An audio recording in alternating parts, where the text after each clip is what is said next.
Good evening. Today is the 18th day of March 2017, and we are going to take up another subject. The explorations will continue in October on my return. So tonight you were thinking of Night. night. Yes, Because we have been reading on the descent into night, yes. and I think it's good to say a little bit in advance what this night is, so that we know where we are going and why Ashwapati is exploring it to start with. There is a fundamental difference between the Indian conception, what is known as Vedanta, and the dualistic religious conception. So, in the Indian conception, in the original Vedanta, not later on, Vedanta also took various forms and use. There is nowhere, no space, time, configuration, no world, no state of consciousness where the one reality is not present. It's omnipresent reality. Therefore, in the deepest sense, non dualism means that even in the darkest darkness, there is the one who is hidden there. And if it be so, there is something he is doing there, something is happening out there. And that's why one must plunge into the night to learn the total secret. Otherwise, something remains missing.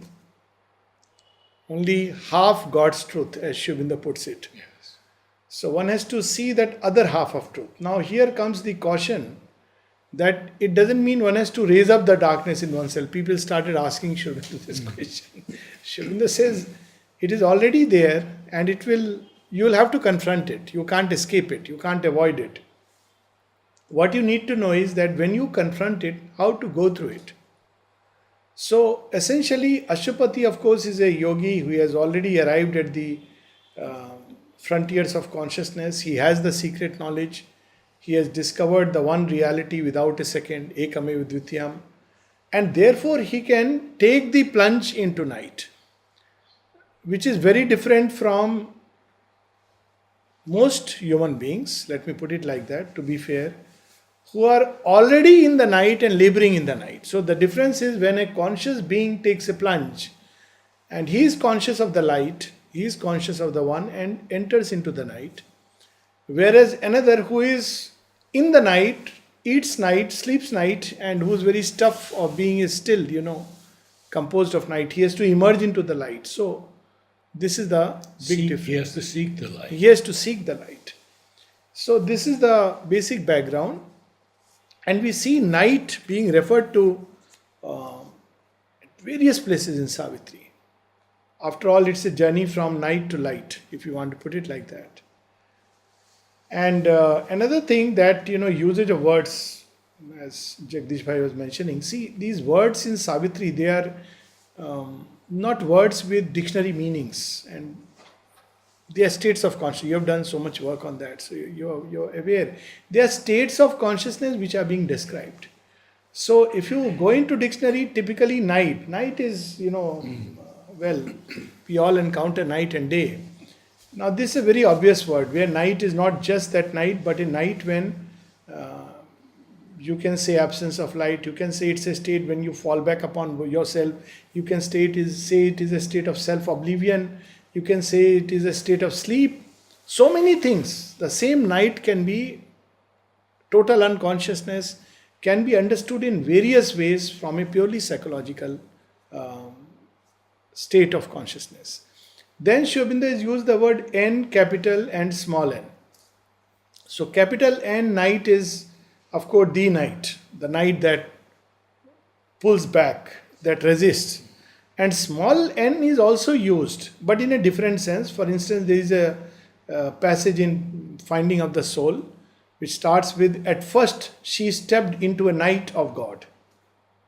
So this night of God is a different night. It's a state when the divine takes away from us all that we hold on to, all our props, all that we cling to, our own mental analysis and its power, our pride of being someone or something, our, every part, we are almost like a helpless babe.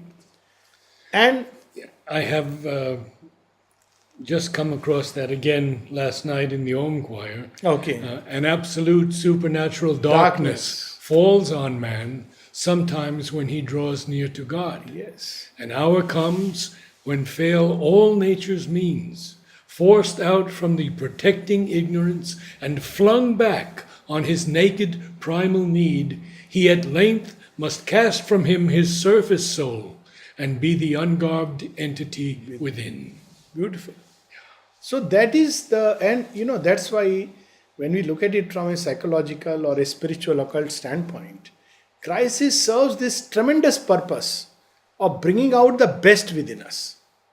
What really is crisis? When all that we hold on to, which supports us normally in life from external, relations and friends and people whom we know, to our own inner resources, a time comes when they all are taken away. I mean, what else is death? If you look at it like this, you may be highly educated, you may have a card full of degrees, you may have a coffer full of gold coins, but you can't bribe death.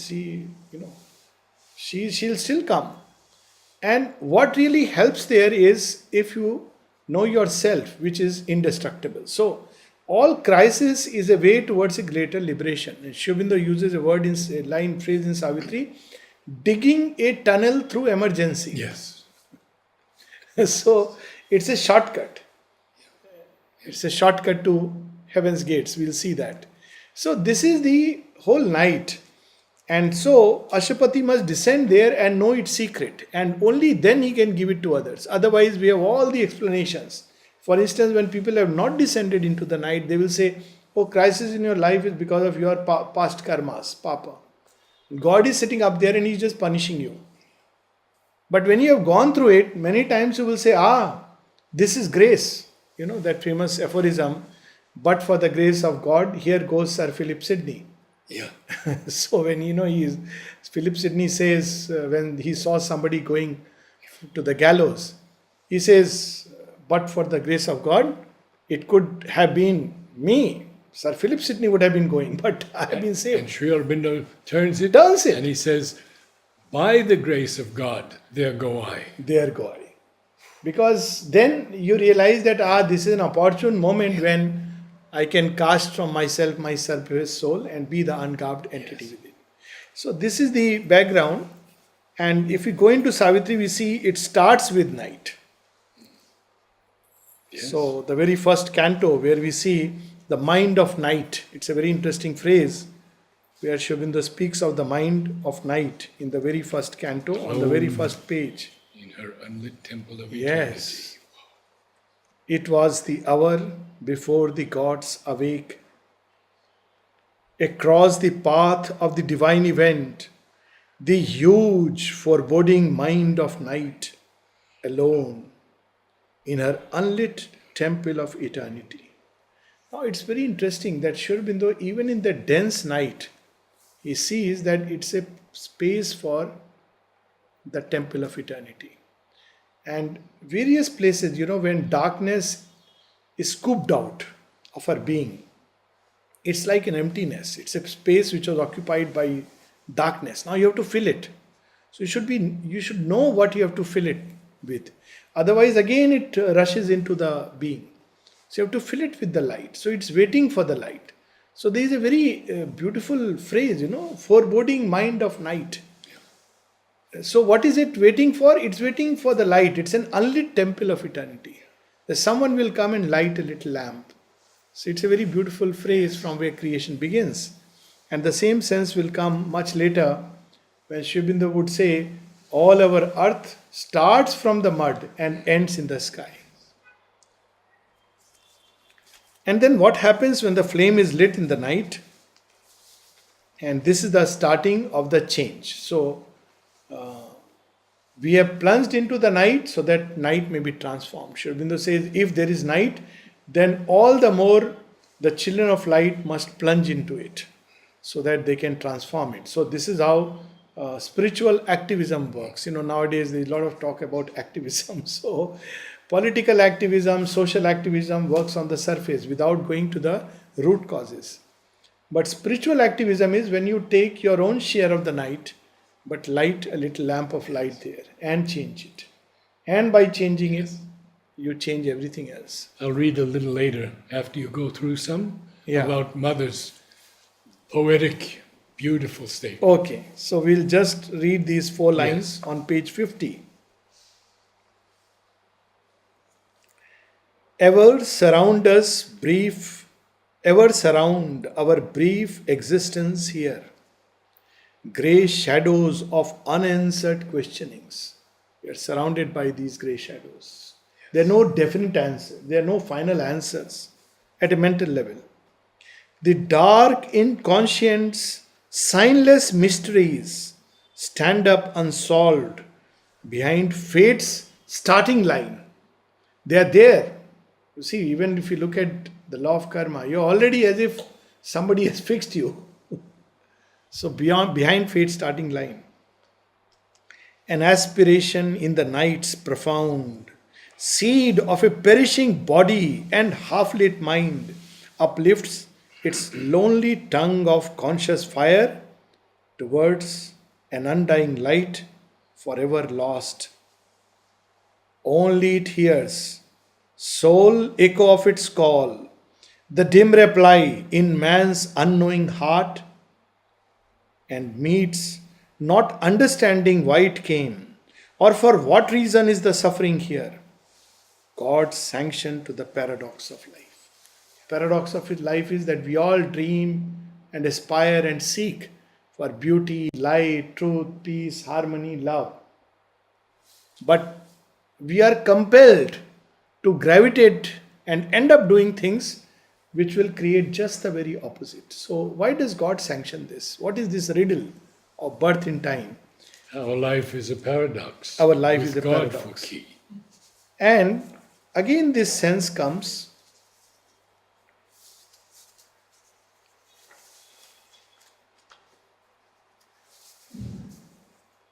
the same sense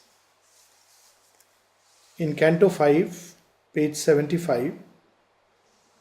Now, but here this sense comes when Ashwapati has entered and he has seen and understood why there is this sanction. Because this is the biggest problem, that why the divine has sanctioned the night, the darkness.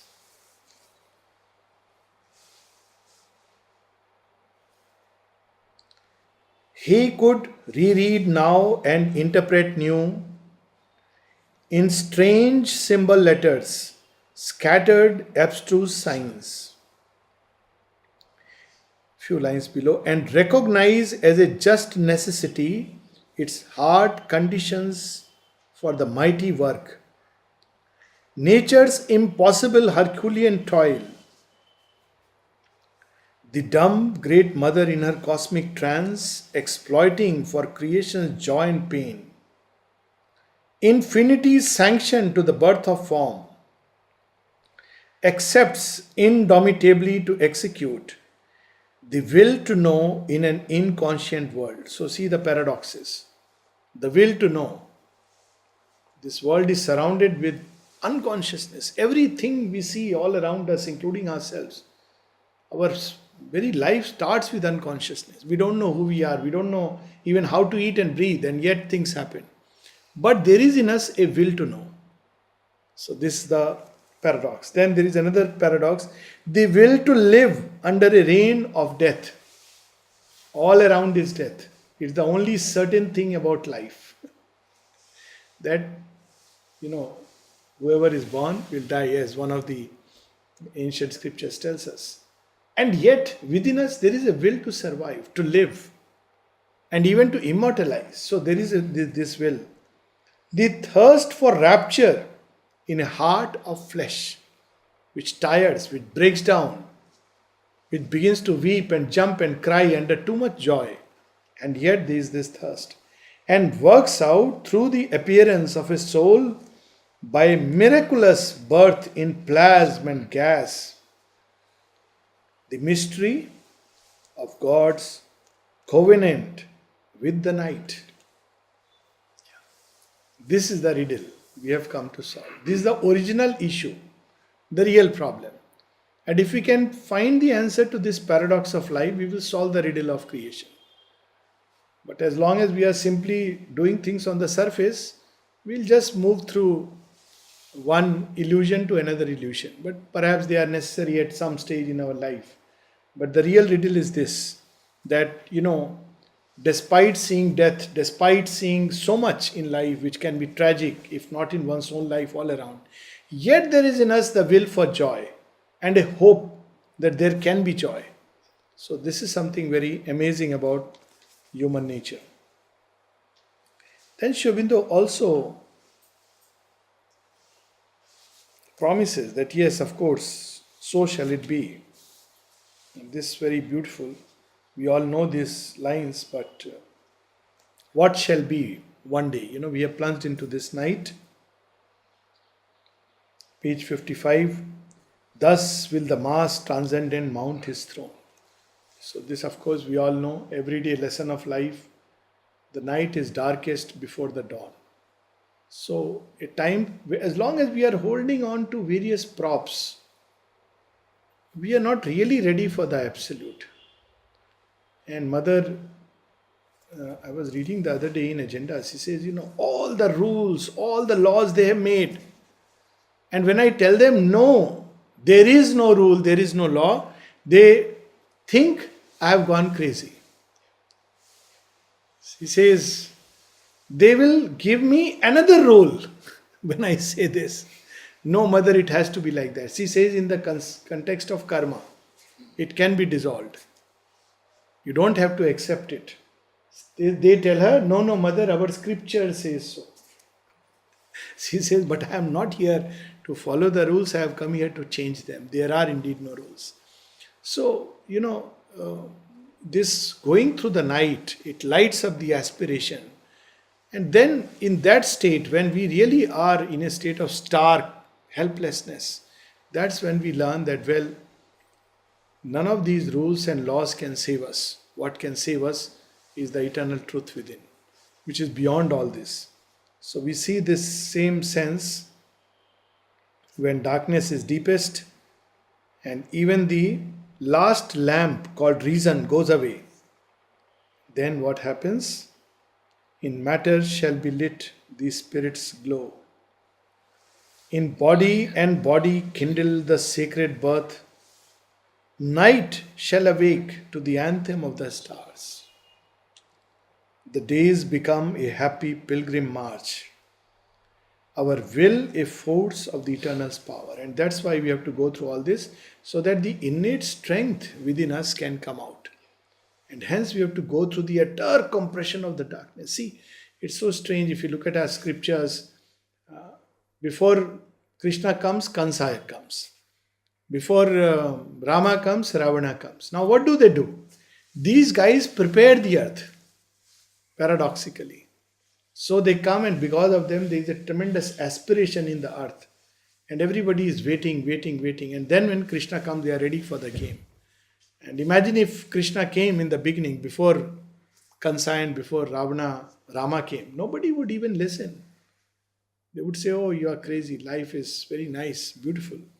So, first the night and then the light. A few shall see what none yet understands. God shall grow up while the wise men talk and sleep. The wise men talk a lot on TV and the wiser men sleep, watching all the programs. So, for man shall not know the coming till its hour, and belief shall be not till the work is done. So he knows that man will not, trust it. Then how did this night come into being? It is the divine who has plunged into a state of self-oblivion. And that's described, I won't read it much. It's on page 107, where Sri Aurobindo describes the whole world stare and how step by step there is an involution till ultimately the plunge is into the utter night. And what happens then? Thus taken was God's plunge into the night. this fallen world became a nurse of souls. He went there. He went there because all these seedlings, the divine seed, were to come there. So the same one who is all knowing, omnipotent, omniscient, he becomes a teacher for the kindergarten nursery school so that all these souls can be trained. So he wears, how does he do that? He wears a very limited form. He wears the mask of night and he starts He taking must them know God's darkness. even as he knows his light. Yes. And then these two passages which I really wanted to read. This was the background.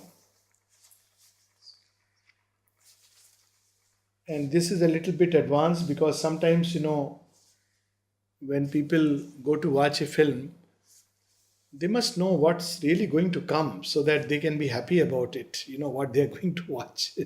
So we are reading Descent into Night. And Ashupati descends right into the pit, bottomless pit.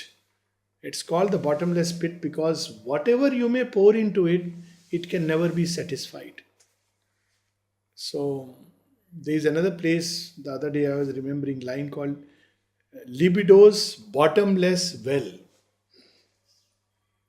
You pour any amount, you feel that lust can be satisfied? No, And it was Freud's great error. obviously. Yeah. So of course it is very powerful. He said that part. Yes. But he didn't realize it's the shadow of something which is true. Yes. And that we need to reclaim. But you pour any amount, it's a bottomless well. It will vanish as if there is no end to it. So Ashupati enters into that bottomless well, and what does he discover there? There also he discovers the wisdom. There, in this stark identity lost by mind, he felt the sealed sense of the insensible world and a mute wisdom in the unknowing night. It works, you see, even if you see all the unconscious creatures, seemingly unconscious or relatively unconscious, let's say in reference to man. But even there you see a wisdom. Even in atom, there is an urge for order. You see the atoms in a stone. They instinctively know, as if the physicist would call it a law, that there should be 2 or 8 electrons in the outermost orbit to provide stability. Now, if the atoms didn't know it, there would be just chaos, if you want to put it. So even there, in the dumbest of material objects, atomic mass, there is the working of a wisdom. And as we see in the plant, and there are amazing examples of this wisdom. How plants, if you give them toxic chemicals, how they know how to survive. They can actually create new things, new chemicals to get rid of their toxic materials. They have tremendous capacity, like human beings. Pushpa told us a story of mother going to Cuddalore to make new furniture for Sri Aurobindo's room. And they went to a go down, and mother went inside and chose the logs. They were all getting into the car, and mother's standing there. And they're saying, "Mother, come, we have to go." Mother walks back into the go down. Some minutes later, she comes out. "Mother, what happened?" Mother said, "There was a log in there, and it was asking me, please take me for Sri Aurobindo's furniture." You know that when she went to the sugarcane factory and she saw the sugar canes were being crushed, and abruptly, they are very alive and healthy, and as they go through the machine, they are being crushed. And where they are being crushed, suddenly there is a tremendous vital force which is being released. And it's all chaotic because, it's unharnessed. And she was concerned about it, that it can create accidents because it's an energy which has been released. It's also chaotic. So we don't realize sometimes as human beings that, everything is conscious. There are beds, by the way, here which have been made of the wood which has been seen by the mother, incidentally. Yes. So, there is even vegetables. They are so conscious. You can talk to them now. There are researches which say that you can talk to the plants, and they grow faster, they grow better. So there is a whole world waiting out there. There is a wisdom which is working even in the darkest of darkness. But it has been lost by the mind. That also we have seen. The mind has lost it. Well, mind has not only lost it, it has perverted everything. It has created artificial needs. So, if we need blocks of wood, we'll just cut and denude simply because we believe it's a need. It's an artificial need. So that's another story altogether. And then what does he discover?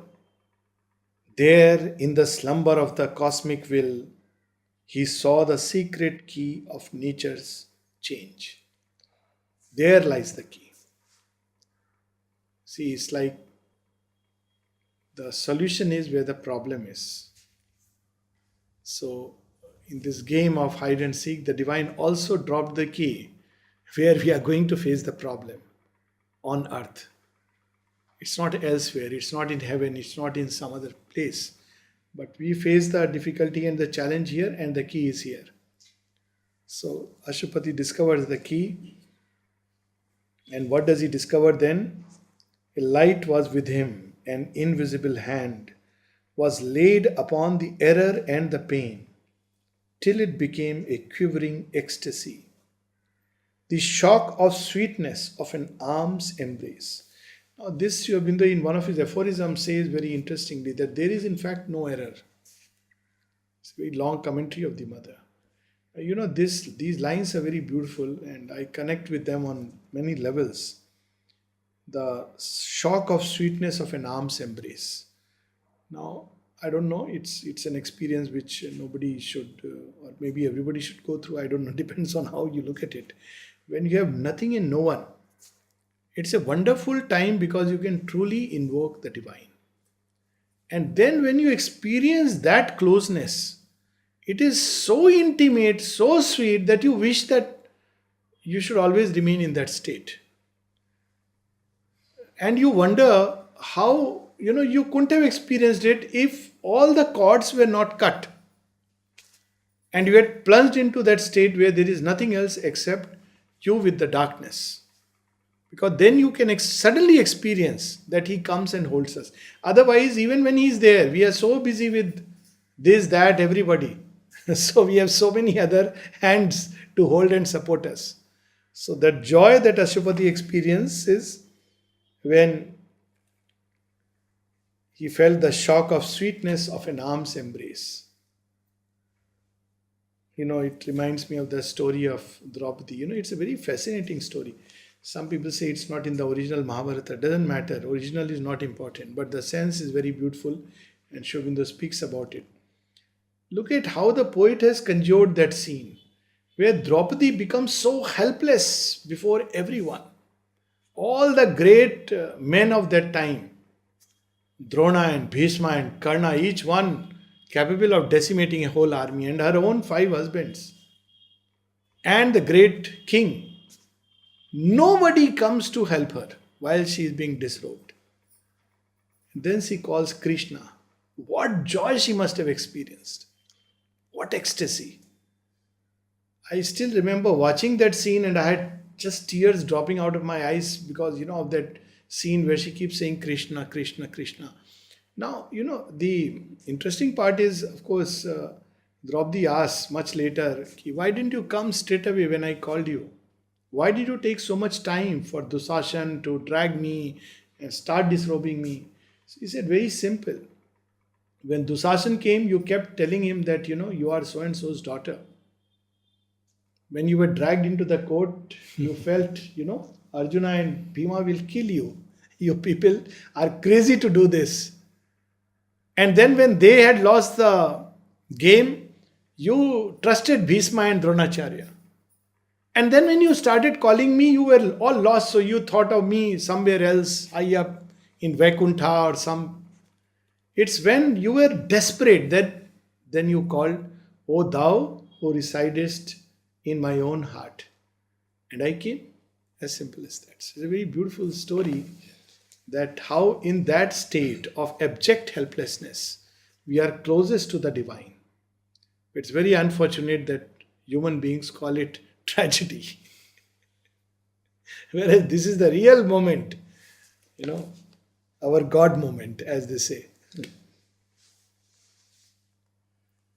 And then what does he see? He saw in night the eternal's shadowy veil. So even in utter darkness is nothing but a veil. Sri Aurobindo says that in one of his aphorisms, that at first, when there would be an error, he would feel bad and, sense of shame. It's an aphorism he has written, exactly. And obviously, aphorisms are meant to give us a mental shock to bring out a deeper truth. He says, but later on, I realized it's none else but Krishna. So when he would get up, he would say, "Ah, my friend, you are at your tricks again." And then it left him forever. But as long as he was thinking that it's all these conceptions where you are important and you think play between virtue and vice, they don't go. But the day you discover it's none else but Krishna teasing you, the divine teasing you, then he knows you have discovered him. So he can't play those tricks again. So he saw in night the eternal's shadowy veil, knew death for a cellar of the house of life. In destruction felt creation's hasty pace. Kali changes a whole yuga by her footsteps. Creation's hasty pace. Knew loss as the prize of a celestial gain. If you want to get this much, lose this much. If you want to get more, lose more. If you want to get the all, lose all. Otherwise, there will be no space. So, renunciation is for a greater delight. That's why the Ishopanishad says, Ten Tyakten Bunjita. And hell as a shortcut to heaven's gates. This is a lovely line. So, every time you see, that's why India is the shortcut to heaven. So, all the roads, bumpy roads, you go through them. Remember that this is a practice in equanimity. This is for endurance. This is a shortcut straight away. Leading. Actually, all the roads will lead you to some shrine of God or the other. So say thank you. Thank you. It is wonderful. Actually, I really feel now, this joke apart, I really feel India is a huge country which has been designed for yoga. And I mean, jokes about it to Russians who came and some other Russians. Well, all the same. And they went across and they said, well, we didn't believe in grace, but now we believe after having gone through India. I said, how come? He said, what a traffic, what a chaos, everything. And yet, everything, people survive. They are happy at the end of the day. Nothing much happens. There has to be grace operating. Otherwise, actually, if you look at the traffic in real time from somewhere above, you'll be shocked. I have seen some of the images. Then you see, how many people, because there is nothing which is streamlined. Everybody is flowing and melting into each other, escaping by whiskers. And then you wonder, actually the accident rate is much less than what it could be. And yet you feel it's impossible not to have 1,000 accidents a day. Yeah. So, you can actually see grace. I've actually watched one such video taken from a CCTV footage of, actually on a road intersection. And you just wonder, oh my God, is this going to... And oh my God, and nothing happens. It's just by whiskers. So hell is a shortcut to heaven's gates. That's why you have to constantly take the name of God. Last passage, and then maybe, we can read that. There's too many places, but, we'll be anyways covering it. But this is something wonderful because this gives the quintessence of Sri Aurobindo's yoga. This is on page 600 and 601. A truth occult has made this mighty world. The eternal's wisdom and self-knowledge act in ignorant mind and in the body's steps. Everything from morning till night is a wonder. Your heart beats, your breathing, everything is going on.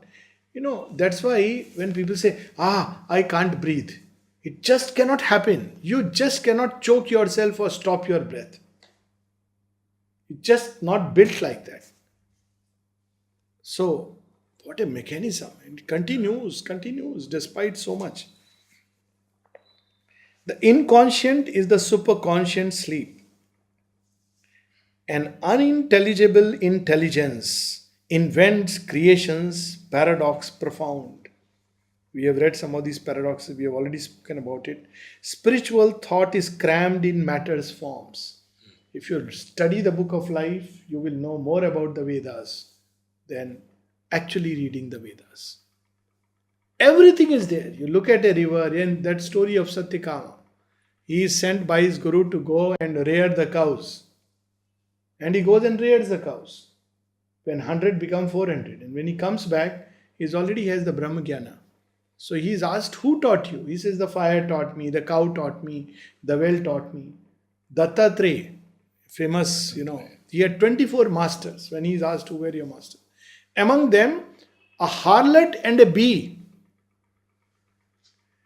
So when the quest for knowledge is there, the whole creation teaches you. The flowers will teach us, the rivers will teach us, the mountains. So here, spiritual thought is crammed in matter's forms. Unseen, it throws out a dumb energy and works a miracle by a machine. All here is a mystery of contraries, darkness, a magic of self-hidden light.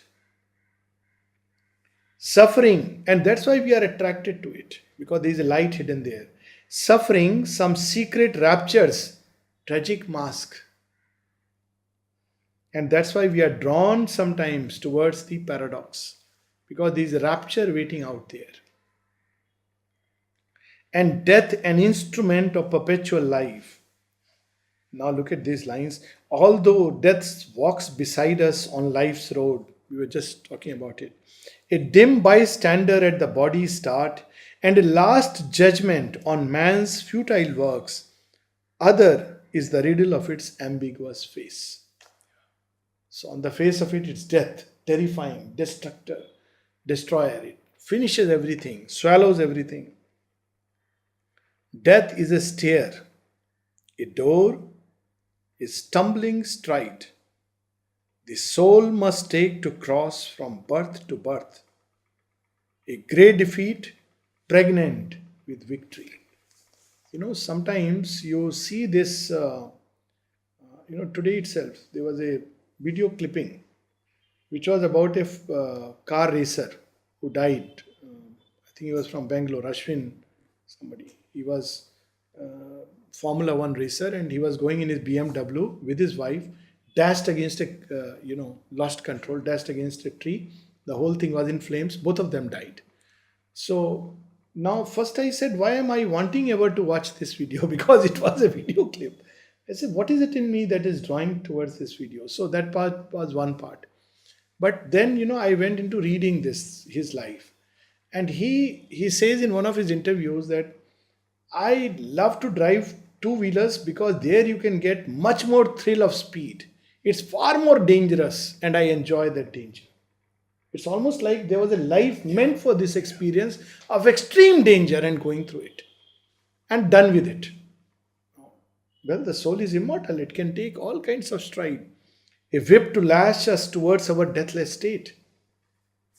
The inconscient world is the spirit's self-made room, eternal night, shadow of eternal day.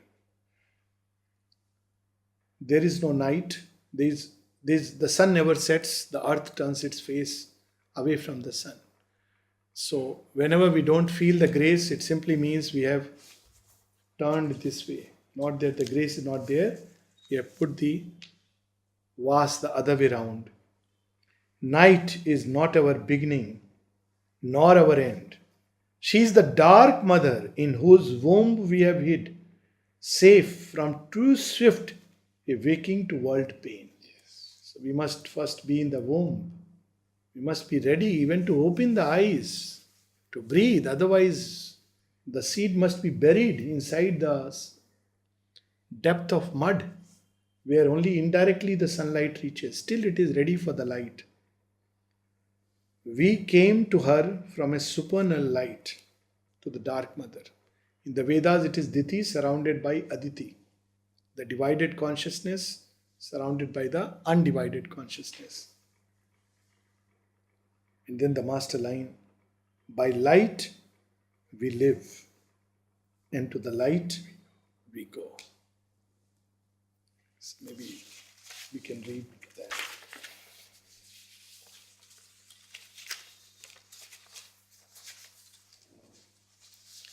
I'll read two things. The first, from the Supreme Discovery. Mother, hear the story of the worlds. Look, the great enemy seems to triumph. He casts the beings of the light into the night, and the night is filled with stars. He rages against the cosmic working. He assails the integrity of the empire of the sphere, shatters its harmony, divides and subdivides it, scatters its dust to the four winds of infinity, and lo, the dust is changed into a golden seed, fertilizing the infinite and peopling it with worlds which now gravitate around their eternal center in the larger orbit of space, so that even division creates a richer and deeper unity, and by multiplying the surfaces of the material universe, enlarges the empire that it set out to destroy. I'll just share with you. Yes. You know, when I was picking up this passage, last minute I had this thought, that Collected Works of Mother Volume 2. You know, this wonderful passage, and I didn't have her collected works in my shelf. And I said, oh, I wish I had remembered it and I would have picked it up just for this passage. And there you are. So it's so beautiful. Beautiful indeed. Yes. Was the song of the primordial sphere, cradled in the bosom of immensity. But how much more beautiful and triumphant is the symphony of the constellations, the music of the spheres, the immense choir that fills the heavens with an eternal hymn of victory. Here again, no state was ever more precarious than that of man when he was separated on earth from his divine origin. Above him stretched the hostile borders of the usurper, and at his horizon's gates watched jailers armed with flaming swords.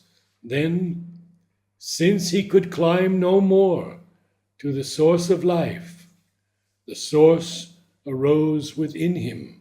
Wow. Since he could no more receive the light from above, the light shone forth at the very center of his being. Since he could commune no more with the transcendent love, that love offered itself in a holocaust and chose each terrestrial being, each human self, as its dwelling place and sanctuary. That is how, in this despised and desolate but fruitful and blessed matter, each atom contains a divine thought. Each being carries within him the divine inhabitant. And if no being in all the universe is as frail as man, neither is any as divine as he. In truth, in humiliation lies the cradle of glory. 28th April 1912. And the mother has titled this essay The Supreme Discovery. The Supreme Discovery. It's the discovery that we make and we should make. I'll end with the last lines of Savitri. Numberless, the stars swam on their shadowy field, describing in the gloom the ways of light. Then, while they skirted yet the southward verge, lost in the halo of her musing brows, night, splendid with the moon dreaming in heaven, in silver peace, possessed her luminous reign. She brooded through her stillness on a thought, deep guarded by her mystic folds of light, and in her bosom nursed a greater dawn. Thank you. Okay.